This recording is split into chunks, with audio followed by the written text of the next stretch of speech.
human nature, we do the same thing. We might have helped. That's good. We might have helped 200 people through it, but if you let it, you're going to focus, because that's life. Life, we lose people. Yeah. Not just recovery, life, just we lose people. You have to prepare yourself that you will lose people in life. And I ain't going to lie, I'm not the proudest of this. I don't know it's the most healthy, but it hasn't been intentional. We've had clients that we know relapse. I have mourned people that were still living. Because I've done that. Without realizing it, my heart begins to prepare itself for that phone call. Yep. In one instance I can think of, because it's been a year and a half ago, that came to pass.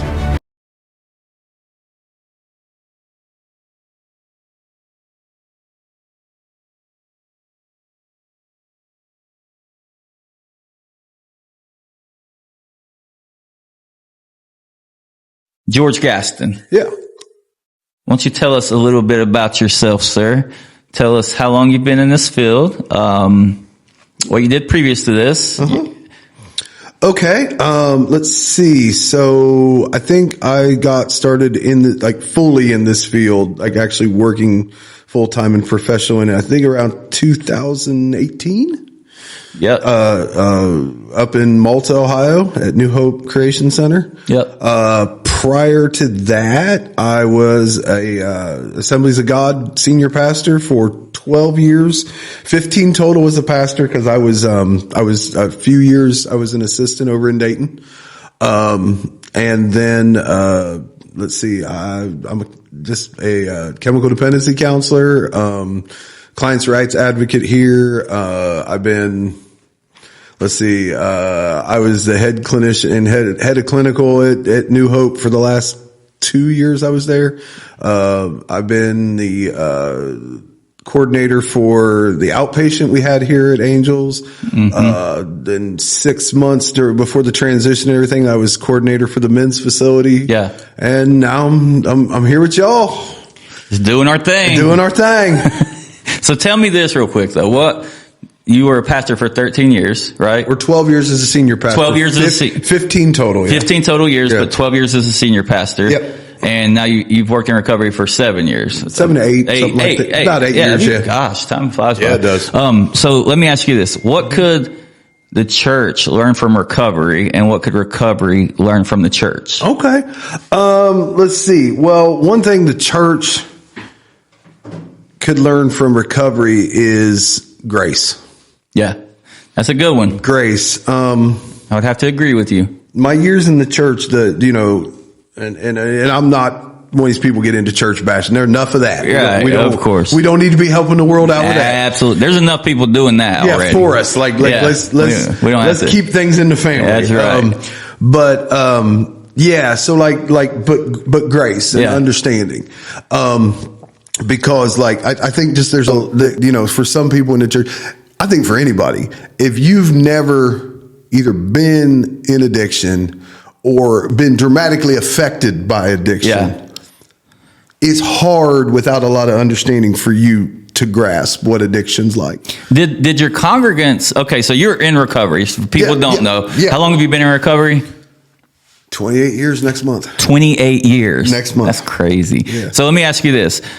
Did the congregants, were you able to talk about that freely? And if you were, was it received well? So I'm just, So, and thinking. I'm going to be real. When I first got there, 2007, I didn't. For a long, you didn't even tell them? Didn't even realize. I mean, a few of the leaders knew, through the interview process, we talked a little bit. It never went into detail. Yeah. And there was, but that wasn't on them. That was on me. Right. Even when I would go and to the ministers meeting, where we met. Yeah.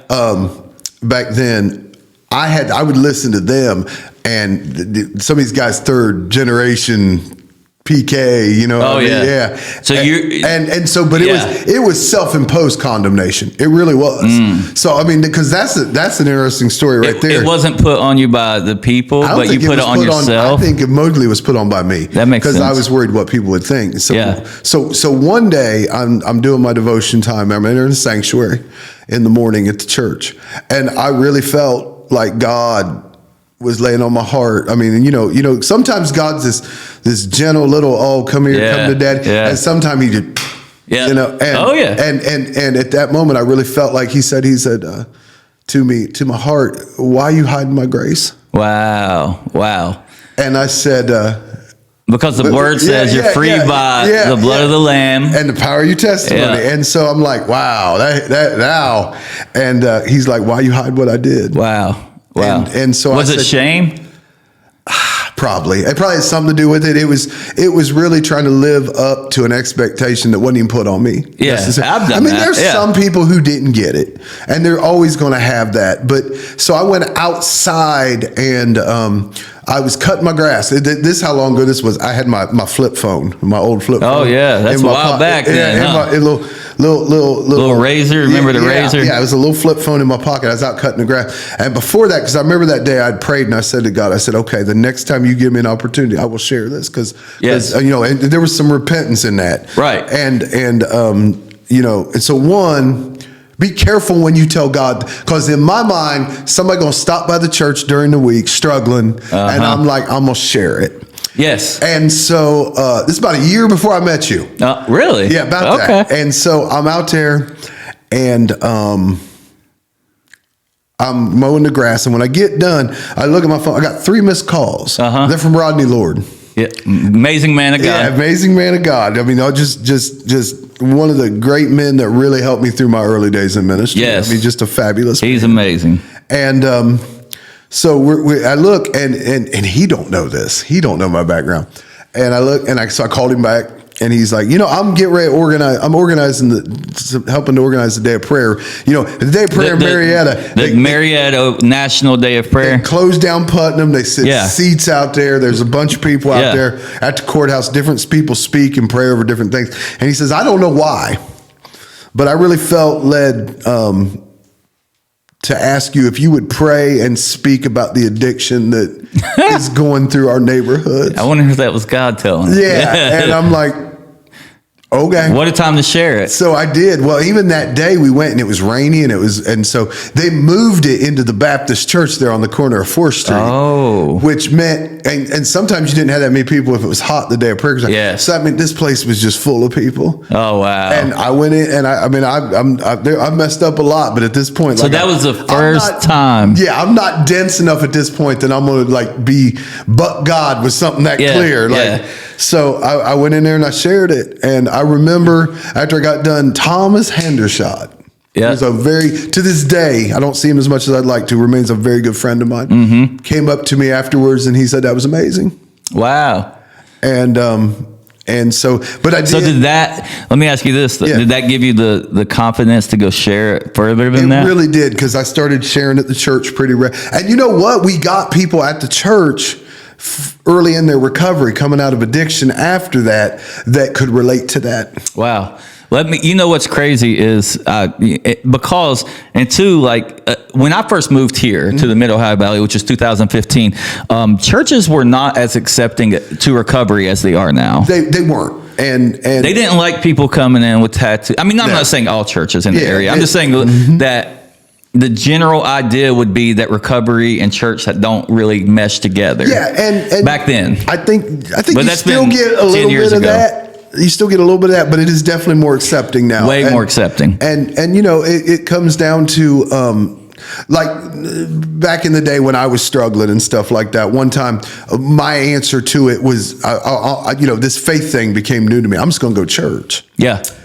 And there were some great people there, but and wonderful, good, godly, loving people who really tried to support me. But at the same time, their answer was just quit. Mm-hmm. And you know, at the time, okay. And that was the common narrative for people that don't know. 10 years ago, and or let's say, probably for you 28 years ago, when you first got into recovery, that was probably the method they told people to quit outside of AA. Outside of that, it was a choice. It was just a choice. You were making bad choices. It's so funny you bring that up, because that's actually one of the first things I want to bring up. So as we talk about just working in recovery, a lot of the things people would wonder or don't know about working in recovery. That's one of the things I was actually going to ask you.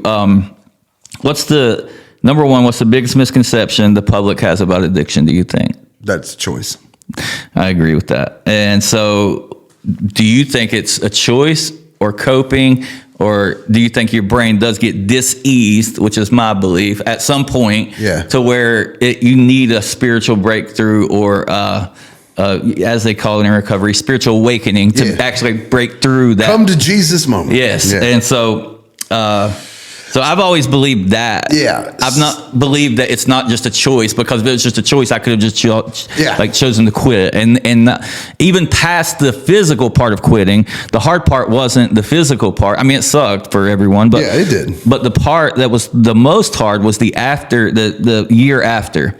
Yeah. And so that's that 1 year period of like, where you're coming out of that and you're renewing your mind. Yeah. It takes a while. And we just talked about that in group 10 o'clock today. We just talked about the first year. Yeah. Yeah. That's one of the things we were talking about today. That's cool. Was the first year. That is awesome. And so addiction in itself, it's not a moral failure.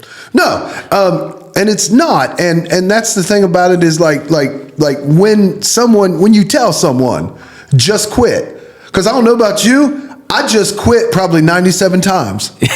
There for a while, I just quit every Monday morning. Yeah. And got through the weekend and was like, I ain't gonna do that ever again. I quit many, but when someone is presented with that, like just quit, what I think happens is then when you can't, what's wrong with me? I ain't never gonna be able to do this. Yeah, because then what people do is they make these assumptions in their mind, like, like just quit. Well, I can't just quit. There must be something wrong with me. Yeah. That means like, what is wrong with me? I'm defective. Yep. And there was a period of time where I'm sure people in recovery felt like outcasts, or that, because there was a time when you were in the basement of a church talking about your recovery stories with anonymity, and nowadays, it's a little more open to talk about and not so taboo. But I know there was a time whenever that was the narrative, and even the narrative of like, people not understanding like how the brain works. Like, for example, in active addiction, the frontal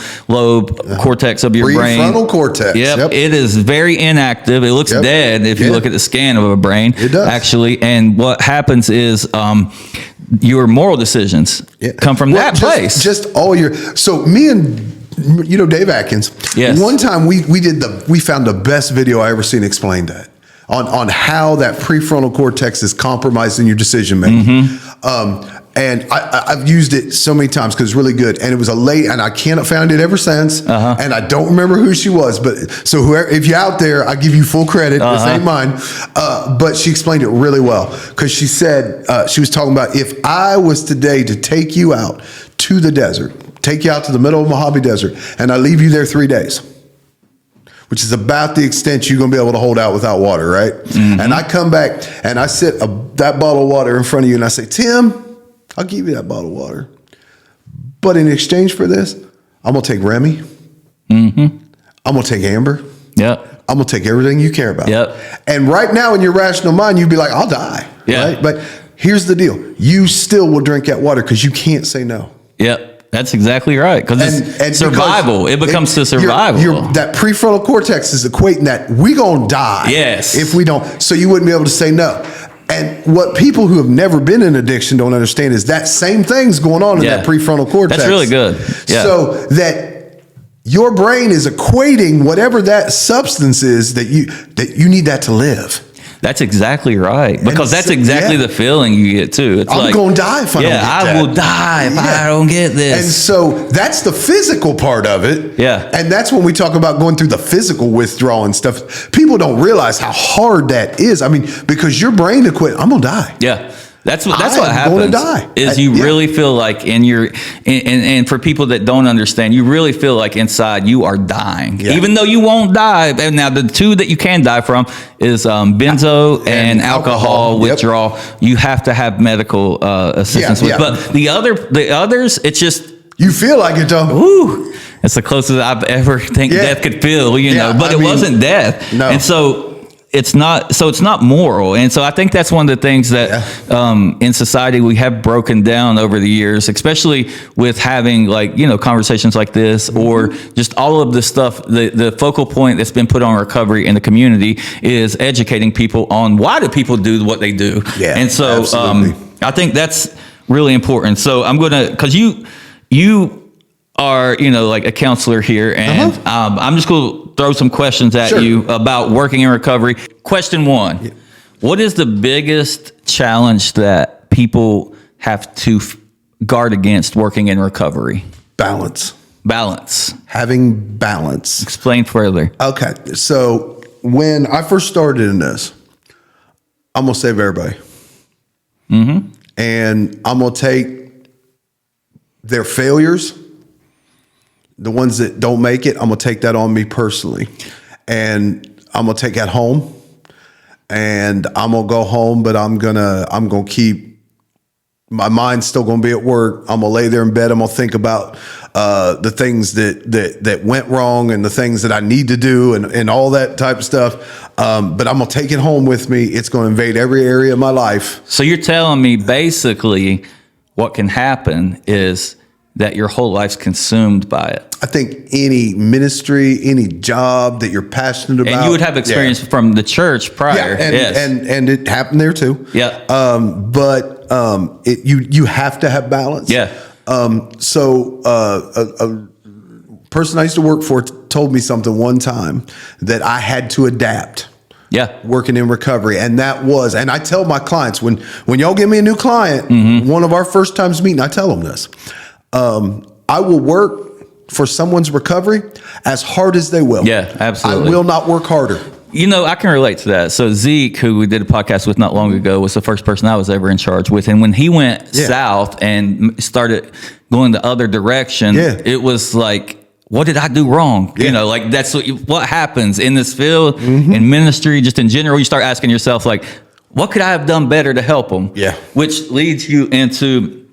I remember a time in my life up until, a couple years ago that I didn't have any balance. It was all 100% ministry / Angels Harbor, and then that led me into some very unhealthy places. So tell me, what do you do to put those boundaries in place to not allow work to follow you home? So my thing, it may sound a little weird, but it works. And I've gotten other people to do it too. So I started this when I was at New Hope. Yeah. Because early at New Hope, that's when I really let the balance get out of whack. And like we had talked about, when we went into COVID, and people were on lockdown during COVID. People like a home board. Well, let's talk about that. What was it like to work in recovery during COVID compared to not COVID? So when a lot of people went on lockdown, right? Yep.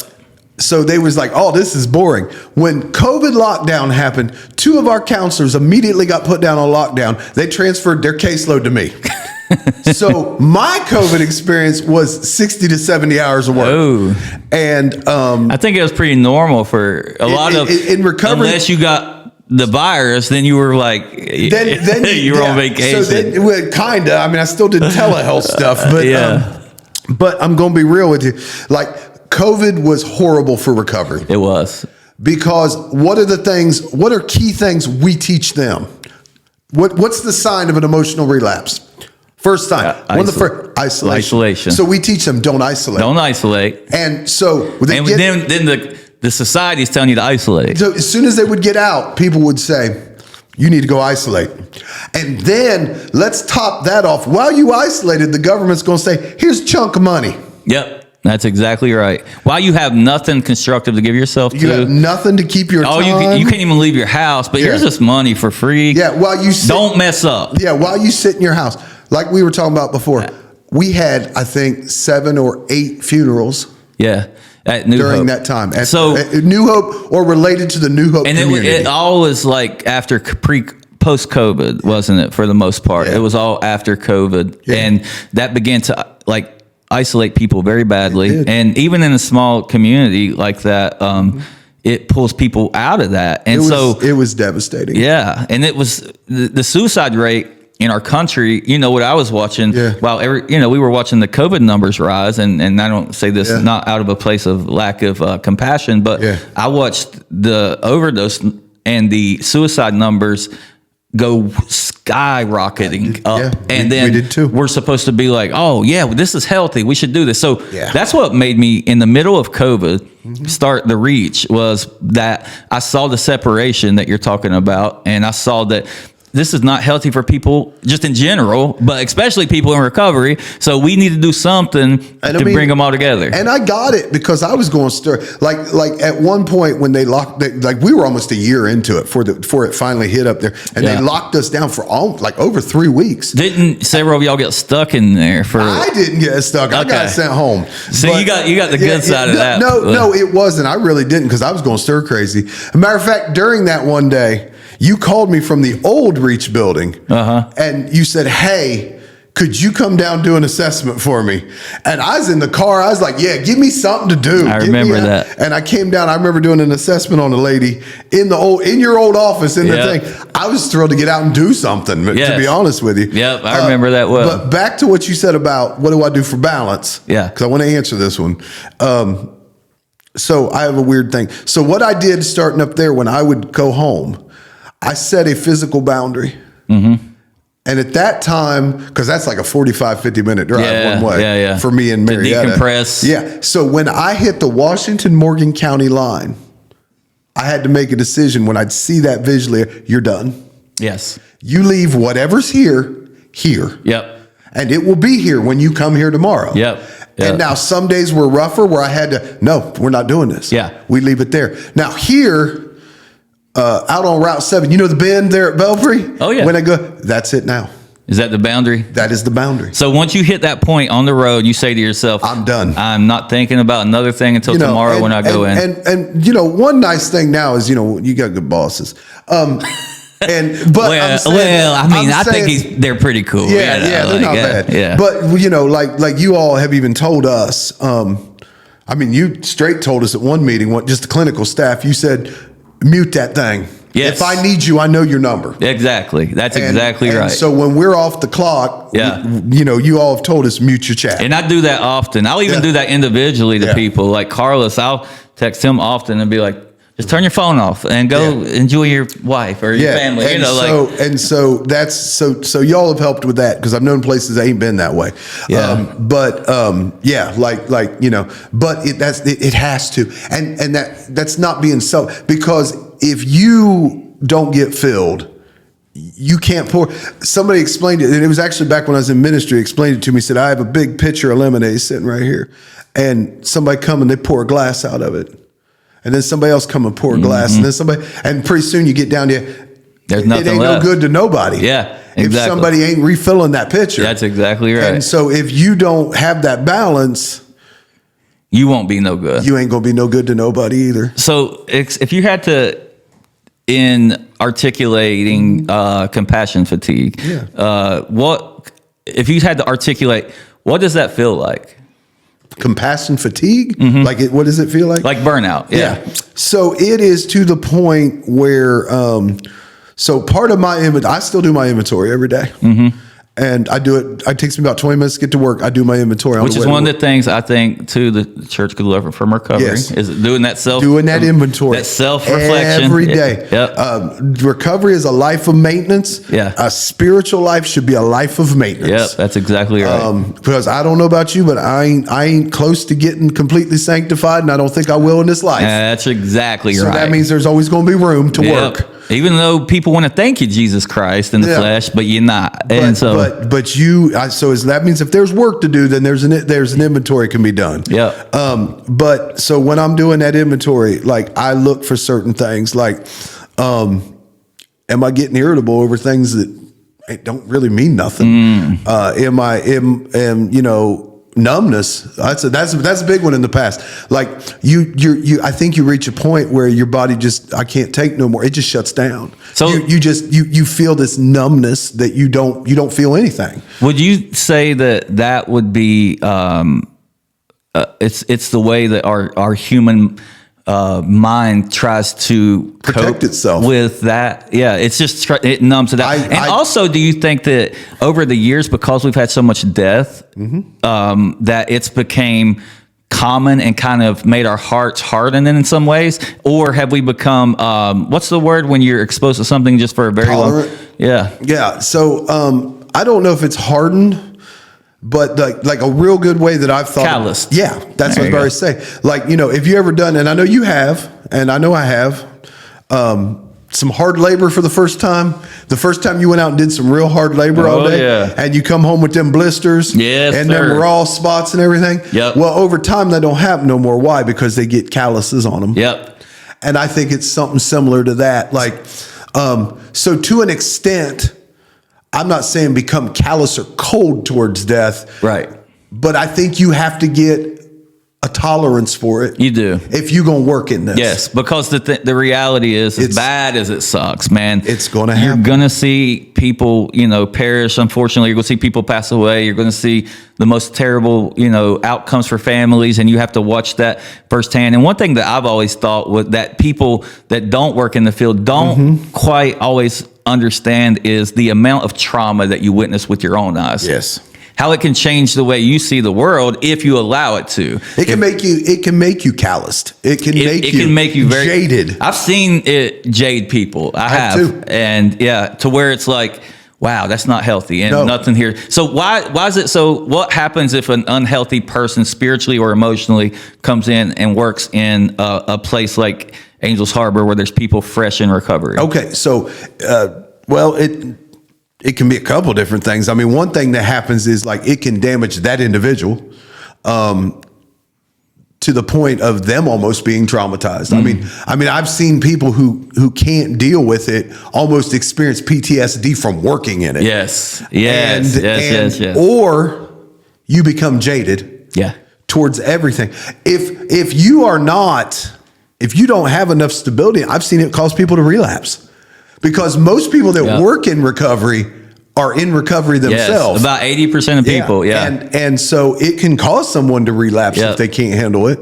But I've seen people just become jaded, hard-hearted. Yes. And to be real with you, that's the reason why we need to have balance and take care of ourselves, because a jaded person in this can cause a lot of damage. So would you say that being jaded and being the quicker irritability, those would be the first telltale signs I'd say the of first sign burnout? for me, and that's why we do that inventory, because I just told them today, I always tell they're one expert on you, and that's you. That's exactly right. And so you got to be the one to take, I can't take Tim's inventory because I'm not the one in here. But so for me, irritability. If I'm that's usually one of the first signs. Okay, something's up. Because I'm getting irritated with little things that ain't nothing. Like somebody won't come in there and turn their pass into me. Well, that's my job. And that's what they're supposed to do. But they come in my office while I'm doing something else, like, hey, I want to give this to you, and I'm getting irritated by it. They ain't doing nothing wrong. Matter of fact, they're doing what they're supposed to be doing. But the fact that something like that's like a little ping to me, like, why are you getting irritated by that? Exactly. Because ain't nobody doing nothing wrong. Sometimes it ain't at work. Like if my wife Sharon, if I get a little irritated with her and she ain't done nothing. Okay, something's up. You know what I'm saying? Because that's how you could tell, right there. Irritability for me, and like I said, everybody's different. But for me, that's usually one of the first signs. It's one of my first signs too. And so at that point, and like I said, y'all are great. So I know from past experience, if I'm starting to experience that, I can come to you. I can come to Nico and say, hey, this is what's going on. And more times than not, unless there's some unforeseen, which ain't never happened, circumstance going on, you're probably going to come back to take PTO this Friday. Take you a break. And the one time that it's been a couple of years ago down in the outpatient that it occurred, when I brought it up, I was told to take Friday and Monday. I was just asking for Friday.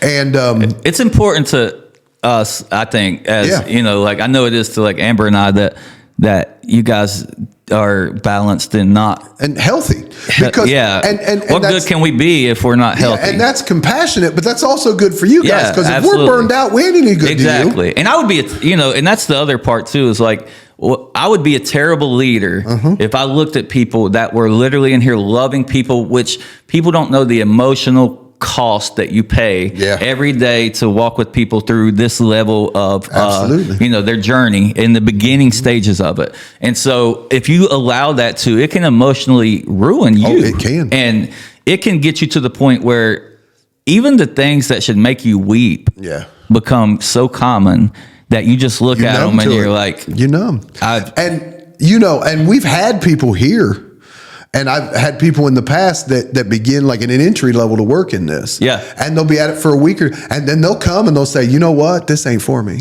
That's the biggest thing. I respect that when somebody does it. I do too, because I think that's one of the biggest misconceptions is that if you're in recovery, you should go that path to work. Oh, and that's not true. No. Whatsoever not true. It's like saying, everybody that is likes cheeseburgers should work at McDonald's. Yeah, like that's not the way it should be. And so, you like cats, you should be a vet. Yeah, exactly. Yeah. So it's not just because you're in something, doesn't mean you like have to be in something. Mm-hmm. Like I like shoes, but I don't have to go work for Nike just because I like shoes. You know what I mean? Yeah. And so I think that I think that that's important for people to understand too, is that just because you come through a program and it might be your desire even for a minute and it might be for a minute you do it, but you have to really examine, like, am I called to this? Yeah. Because if you're not called to it, there'll never be a grace for it, right? No. And if you're not called to it, man, it's going to tear you apart if you try. Now, like I said, we've seen people try it, and within a period of time, they're like, you know what? I ain't made for this. Yes. And I respect that when somebody does that. Yep. But I've also seen people do damage that ain't called in it, trying to stay in it. Yes. Or be motivated by the wrong, because people look at this and they're like, oh, there's money to be made in that. Mm-hmm. And I've been around people. That's so sad, man. It is. Gosh, and I've seen people motivated by the wrong reasons do a lot of damage too. Man, I've seen that just rip everything apart. I have too. Right there beside you. Yeah. So sad, man. I hate that. I really do. Okay. It was. Let me ask you these questions. So, how do you care deeply for someone without becoming emotionally depleted? Okay. So one thing, like what we talked about, with balance comes boundaries. Yeah. You need to know what your boundaries are. Yep. And, we teach them to establish boundaries. That's right. And so, which just means that we should have them and model them before you can't give away something you don't have. So we need to have boundaries with somebody. I love the girls here dearly. I mean, if I can, I want every one of them to succeed and have the best.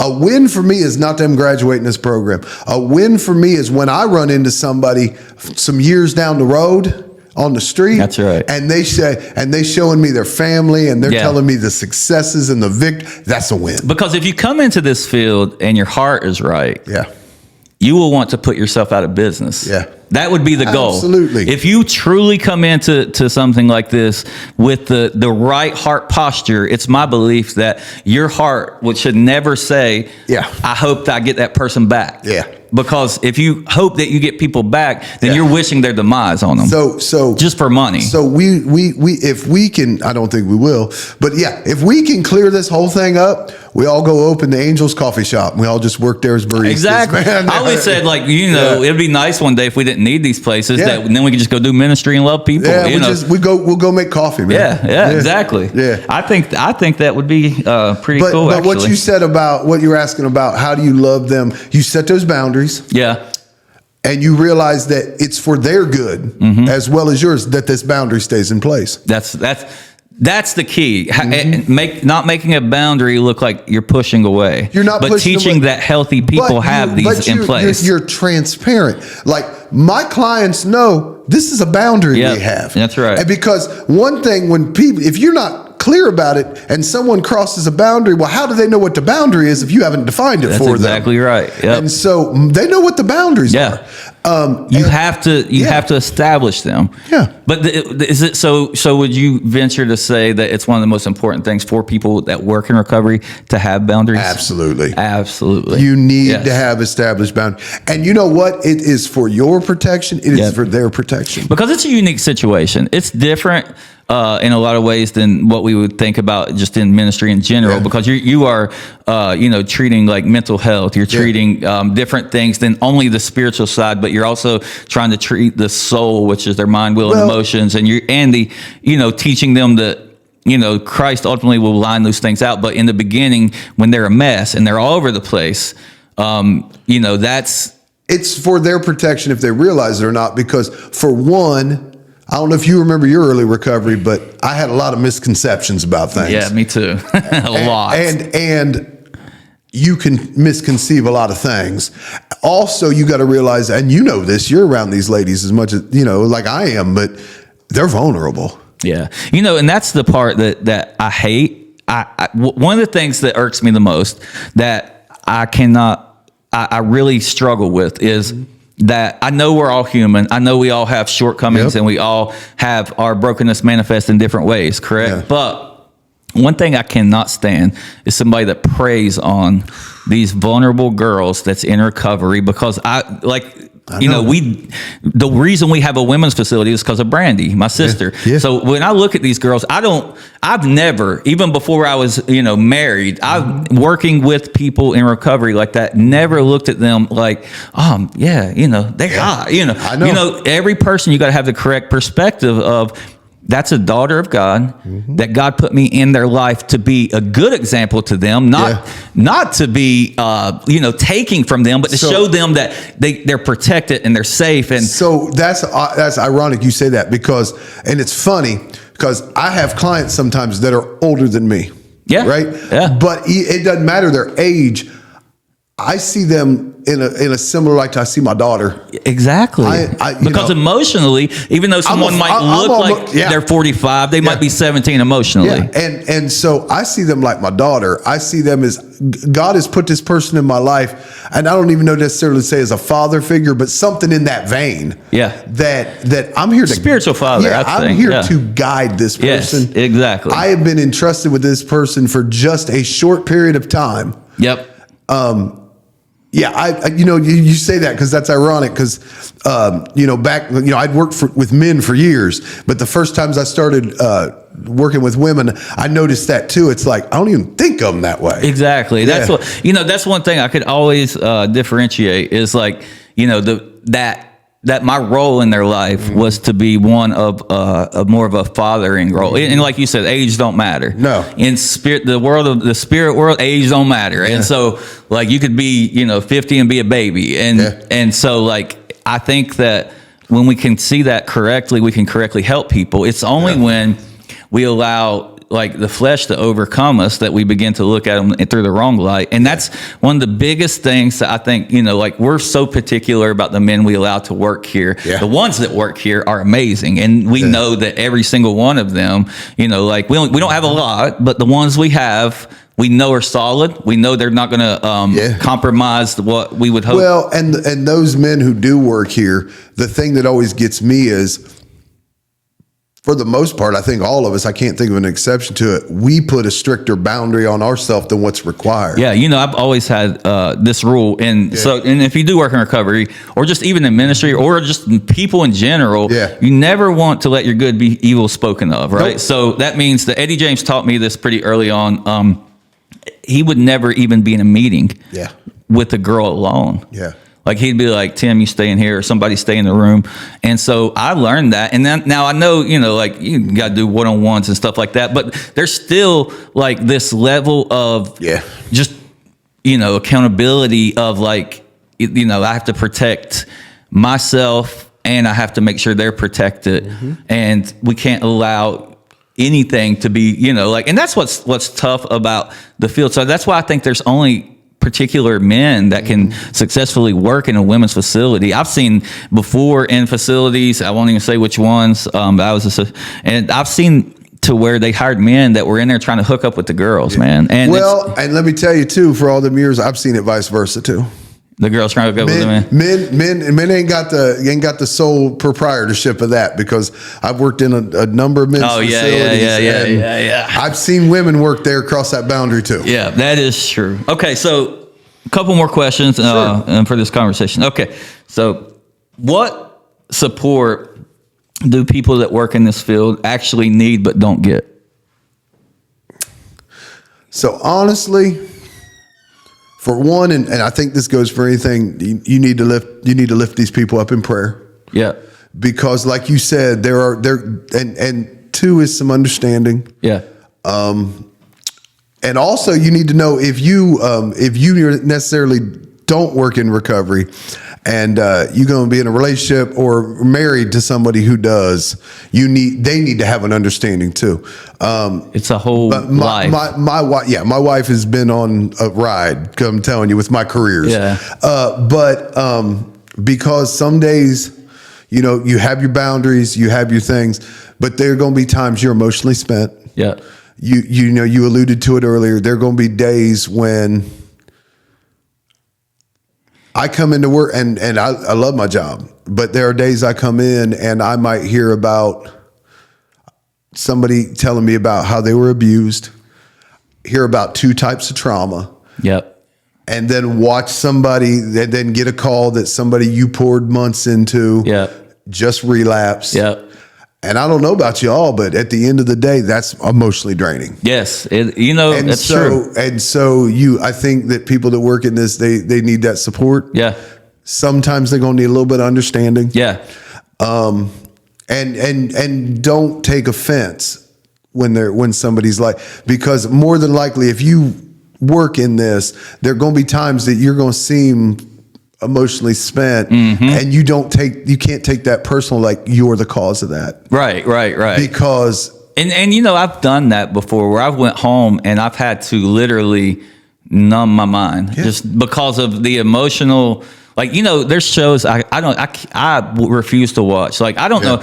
I know people that will watch like Intervention and shows like that, right? I don't. Personally, I don't. I cannot watch those shows because it's everyday life. I don't want to go home and watch what you experience working through every day. I tell you, a few years ago, me and Sharon started watching a miniseries. Yeah. It's really good. It's on Hulu called Dope Sick. Yeah, I've seen that. And it's really good. Michael Keaton. Yeah. And it was really good. I've never finished it. She finished it. I did finish that one. I couldn't. Yeah. Because literally at that time I was up in New Hope, and I maybe someday I will, but literally I was like, I don't want to watch this now. I just spent all day with this. I don't want to come home and watch this. When I would see people in recovery watching Intervention, I would think and again, being in recovery and watching it versus working in recovery and watching it are 2 different scenarios. That's very different. But I would be like, I don't know how you would want to. You see this all day. That person that the world may be like, oh, look, an insight to addiction. Yeah. Well, you have that look every single day. So it's not every day. Fascinating. It's something that it's not to be celebrated and lifted up. Or you sit there, or you sit and nitpick it. You're like, why are you saying that? Why are you going about that way? Yeah. And you could do that too, and you could become. And so it's like, I think that's it's easy to do in working in this field. Okay, so what we'll do is I'm going to ask you this question, and then I would like to continue this conversation, and then but for today we'll end on this question. So,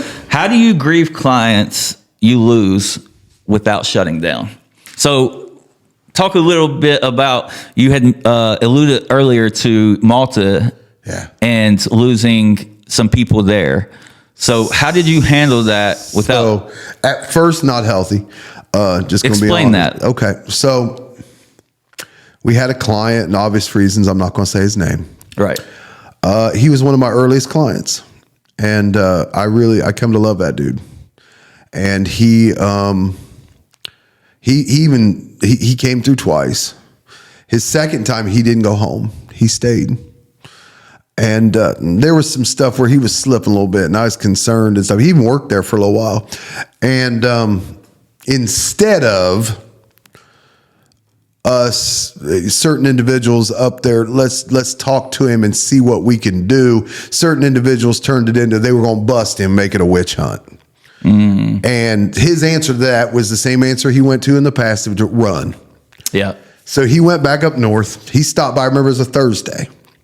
And he, Thursday morning, he came by at work, and he said, gave me a hug, and he said, I'm going to go back, and I got this certain job lined up in a place. And I said, man, you sure about this? That place ain't never been good for you. Yeah, it's going to be good. And he gave me all the reasons, hugged me, love you. I'll talk to you this weekend. It's going to be fine. So Friday went by.